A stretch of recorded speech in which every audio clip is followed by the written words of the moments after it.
نحمده ونصلي ونسلم على رسوله الكريم اما بعد فاعوذ بالله من الشيطان الرجيم بسم الله الرحمن الرحيم وما خلقت الجن والانس الا ليعبدون صدق الله العظيم اللهم صل على محمد وعلى آل محمد كما صليت على إبراهيم وعلى آل إبراهيم إنك حميد مجيد اللهم بارك على محمد وعلى آل محمد كما باركت على إبراهيم وعلى آل إبراهيم إنك حميد مجيد۔ قرآن کریم کا 27واں پارہ سورۃ الذاریات کی آیت نمبر 56 میں اللہ رب العزت نے انسان کی پیدائش کا مقصد عبادت بیان فرمایا ہے۔ وما خلقت الجن والانس الا لیعبدون، اللہ رب العزت نے انسانوں کو اور جنات کو اپنی عبادت کے لیے پیدا فرمایا ہے۔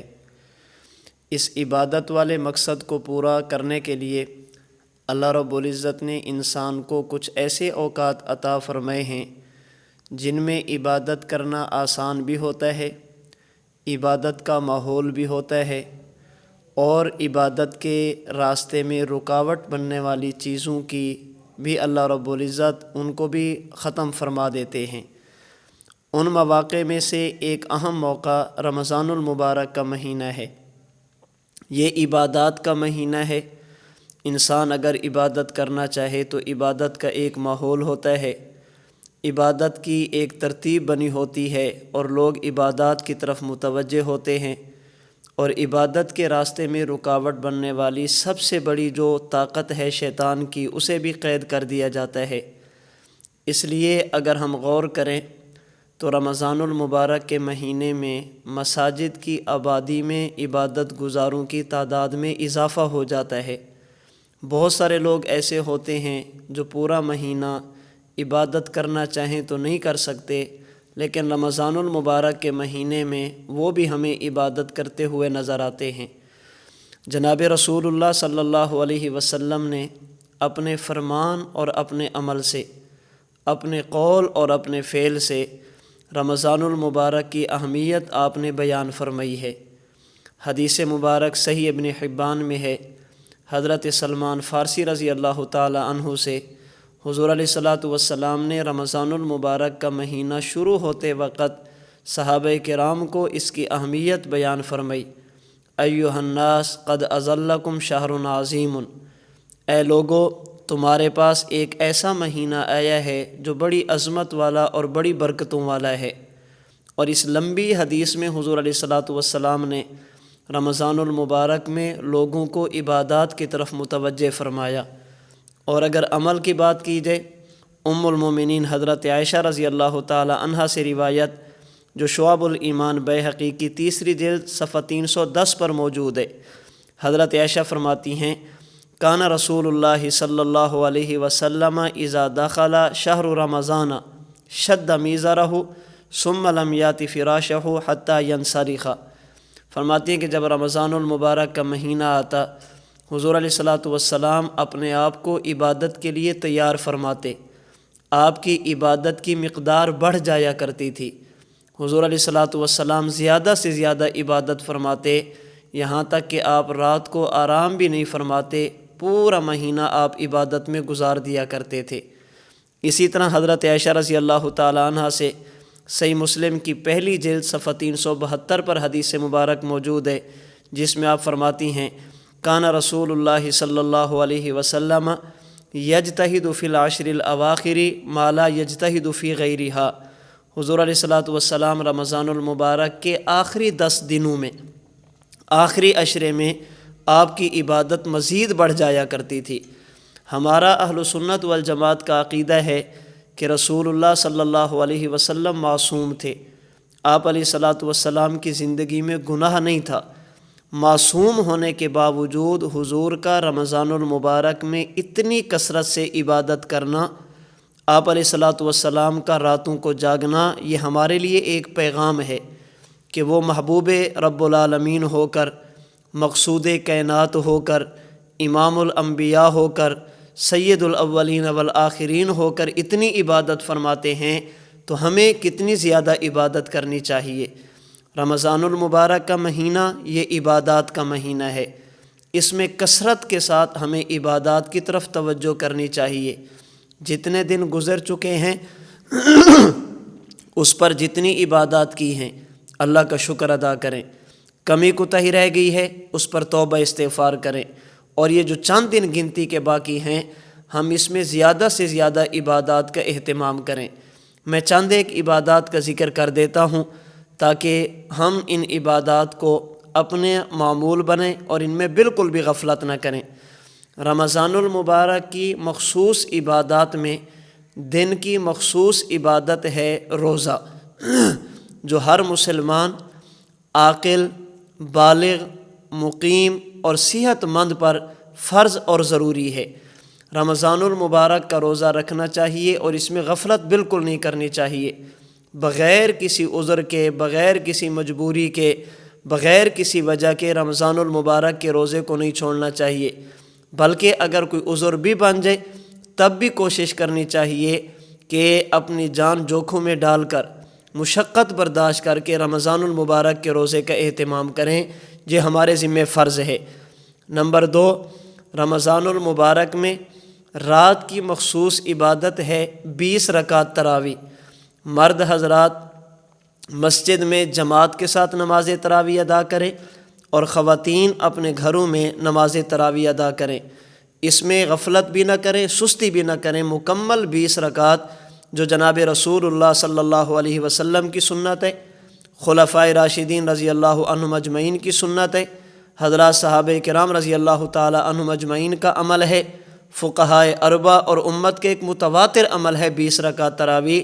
یہ مکمل نماز تراویح ادا کریں، یہ رمضان المبارک کی ایک خاص عبادت ہے جو رمضان کے علاوہ دیگر مہینوں میں نہیں کی جاتی۔ رمضان المبارک میں مخصوص عبادات میں سے ایک عبادت ہے سحری کی، صبح سحری کرنا، سحری کھانا، یہ بھی عبادت ہے۔ جناب رسول اللہ صلی اللہ علیہ وسلم نے اسے برکت کا ذریعہ بنایا ہے، برکت کا ذریعہ بتایا ہے کہ اللہ نے اس میں بڑی برکتیں رکھی ہے، تو سحری کھانے کا اہتمام فرمائیں۔ رمضان المبارک کی مخصوص عبادات میں سے آخری عشرے کا اعتکاف جو مسنون ہے، اس کا اہتمام کرنا چاہیے۔ مرد حضرات مساجد میں اعتکاف فرمائیں اور خواتین اپنے گھروں میں ایک جگہ متعین کر کے وہاں پر اعتکاف کرنے کی کوشش کریں۔ رمضان المبارک کے اندر یہ عبادات تو وہ تھی جو صرف رمضان میں ادا کی جاتی ہیں، اس کے علاوہ دیگر عبادات وہ ہیں جو رمضان میں بھی کی جاتی ہیں، رمضان کے علاوہ بھی کی جاتی ہیں، لیکن رمضان المبارک میں ہمیں بطور خاص ان کا اہتمام کرنا چاہیے۔ ان میں نمبر 1، 5 وقت کی نماز۔ مرد حضرات مساجد میں باجماعت نماز ادا کریں، بالخصوص فجر اور مغرب کی نماز، اس میں ہم رمضان میں سستی کر جاتے ہیں۔ فجر چونکہ سحری کی ہوتی ہے اس لیے نیند کا غلبہ ہوتا ہے تو نماز اکیلے پڑھ کے سو جاتے ہیں، اور مغرب کی نماز میں چونکہ افطاری کی ہوتی ہے اس میں بھی غفلت اور سستی ہو جاتی ہے۔ 5 نمازیں جو فرض ہیں ہمارے ذمے، ان کو ادا کرنے کا اہتمام کریں۔ نمبر 2، نوافل کا اہتمام کریں فرائض کے بعد، اس میں تہجد ہے، اس میں اشراق ہے، اس میں چاشت ہے، اس میں اوابین ہے، اس میں صلاۃ التسبیح ہے، یہ نوافل عبادات ہیں، ہم ان نوافل کا اہتمام کریں۔ صبح سحری کے لیے ویسے اٹھنا ہے، سحری سے پہلے بھی 2-4 رکعتیں پڑھی جا سکتی ہیں، سحری کرنے کے بعد اذان سے پہلے بھی پڑھی جا سکتی ہیں۔ یہ تہجد کا بہترین وقت ہوتا ہے اور ایک ترتیب بھی بنی ہوتی ہے۔ سحری کے لیے اٹھنا ویسے ہے، بندہ 15 منٹ، 20 منٹ، آدھا گھنٹہ پہلے اٹھ جائے اور چند ایک رکعت نماز تہجد کی ادا کر لے، جسے احادیث مبارکہ میں فرائض کے بعد سب سے بہترین عبادت کہا گیا ہے، اور قرآن کریم نے اس کے بارے میں فرمایا کہ اشد وطئا و اقوم قیلا، نماز تہجد ایک ایسی نماز ہے جو انسان کے نفس کو دباتی ہے، خواہشات کو ختم کرتی ہے، اور اس وقت جو بندہ اللہ سے مانگنا چاہے تو مانگنے کا بڑا زبردست وقت ہوتا ہے، تو نماز تہجد کا اہتمام کریں۔ سورج نکلنے کے تقریباً 15 منٹ بعد نماز اشراق کا اہتمام کریں، اس کے 1-1.5 گھنٹہ بعد نماز چاشت کا اہتمام کریں، مغرب کی نماز کے بعد اوابین کا اہتمام کریں، تو فرائض کے ساتھ ساتھ ہم ان نوافل کا اہتمام کریں۔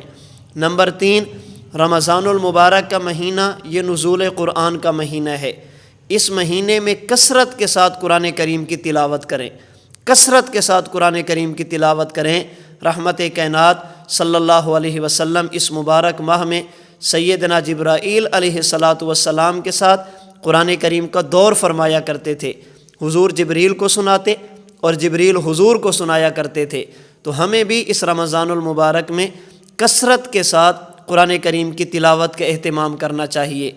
نمبر 4، رمضان المبارک کی نعمت ہو، رمضان المبارک کا روزہ ہو، رمضان المبارک کی تراویح ہو، اعتکاف ہو، سحری ہو، قرآن کریم ہو، یہ جتنی نعمتیں ہیں یہ ہمیں ملی ہیں حضور نبی کریم صلی اللہ علیہ وسلم کے صدقے سے۔ آپ کے طفیل ہمیں یہ نعمتیں ملی ہیں، تو رمضان المبارک میں ہمیں کثرت کے ساتھ اللہ کے رسول صلی اللہ علیہ وسلم پر درود پاک پڑھنا چاہیے۔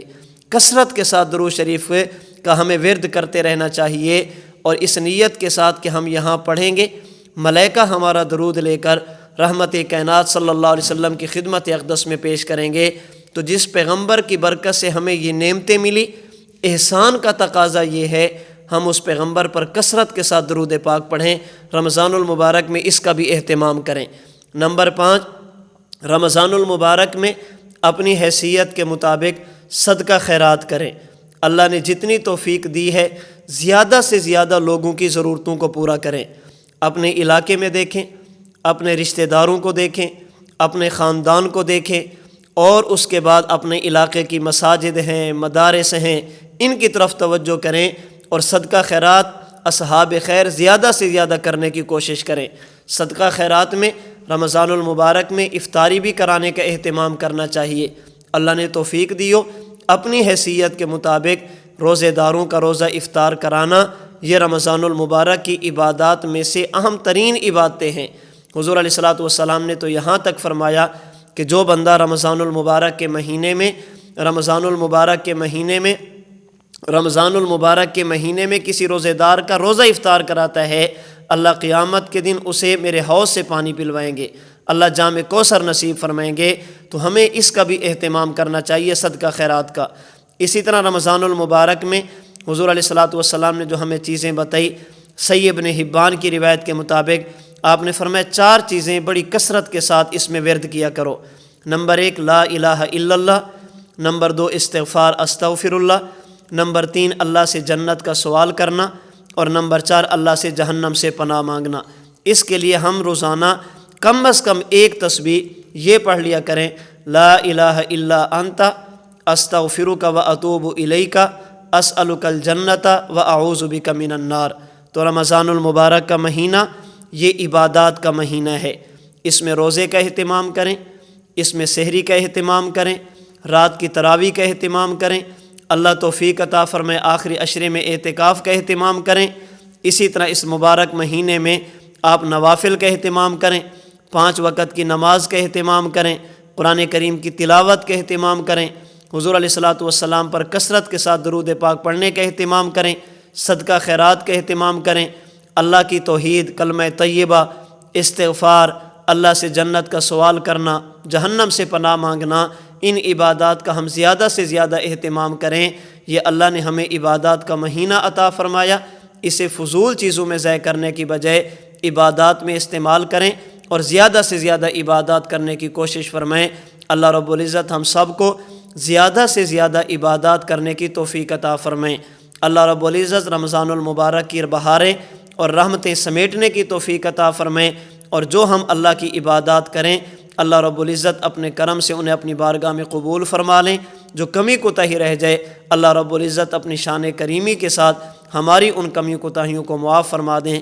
وآخر دعوانا ان الحمد للہ رب العالمین۔